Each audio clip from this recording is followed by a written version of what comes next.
राजा भर्तृहरीची नीती शतकामध्ये अतिशय सुंदर सुंदर नीती सांगितलेली आहे की माणसानं कसं जगलं पाहिजे, काय केलं पाहिजे आणि काय नाही केलं पाहिजे. त्याविषयी आज आपण एक नवीन त्यांची नीती शिकूया.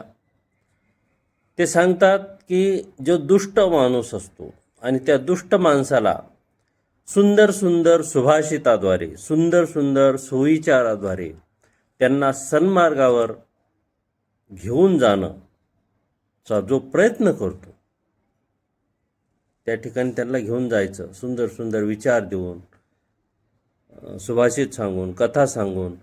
तर त्याचा जो हा प्रयत्न आहे तो कसा आहे म्हणतात की कमळाचा जो देठ असतो, की कमळाची जी मुख्य काय म्हणू की वेल असते, तर त्या वेलीनं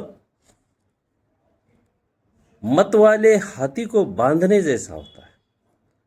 म्हणजे जो मदोन्मत्त हत्ती झालेला असतो त्या हत्तीला बांधायचे कशाला, तर कमळाच्या देठाने किंवा कमळाचं जे झाड असतं किंवा त्याची वेल असते त्या वेलीनं त्याला ते बांधण्याचा जो प्रयत्न करायचा, असं त्याचा प्रयत्न आहे. म्हणजे तो प्रयत्न किती निष्फळ आहे हे पाहा लागतात. पण त्यांनी म्हणजे उपमा अतिशय सुंदर सुंदर दिलेल्या आहेत बरं का. भर्तृहरी राजाचे जे आहेत नीती, त्याच्यामध्ये त्यांनी एवढ्या सुंदर उपमा दिल्यात ना. पुन्हा म्हणतात शिरीष कुसुम, जे शिरीषाचे जे पुष्प आहेत त्या फुलाने एखादा हिरा आहे, त्या हिऱ्याला फोडणं किंवा हिऱ्याला पैलू पाडायचं, तर त्या छोट्याशा फुलाने त्याला जर मारण्यासारखं ह्या व्यक्तीला समजावणं म्हणजे हे तसं आहे.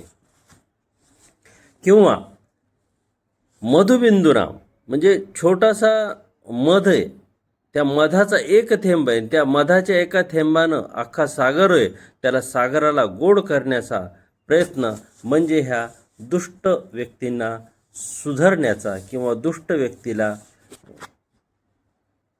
सन्मार्गावर घेऊन जाण्याचा प्रयत्न म्हणजे खऱ्या अर्थानं एक निरर्थक प्रयत्न आहे असं त्यांचं म्हणणं आहे. आणि खरंच आहे, इतिहासामध्ये जर आपण बघितलं जे दुष्ट लोक होते, कंस असेल, जरासंध असेल, रावण असेल, यांना विचार काही दिले नाहीत का? जवळच्या माणसांनी सुद्धा समजावण्याचा खूप प्रयत्न केलेला आहे, पण हे समजले नाहीत.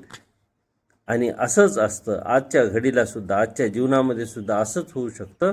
जर आम्ही त्याचा योग्य प्रकारे जर त्या व्यक्तीला समजावण्याचा नेहमीच प्रयत्न करत गेलो, तर ती व्यक्ती समजणार तर नाही, उलट ती आपल्यालाच गोत्यात आणू शकते.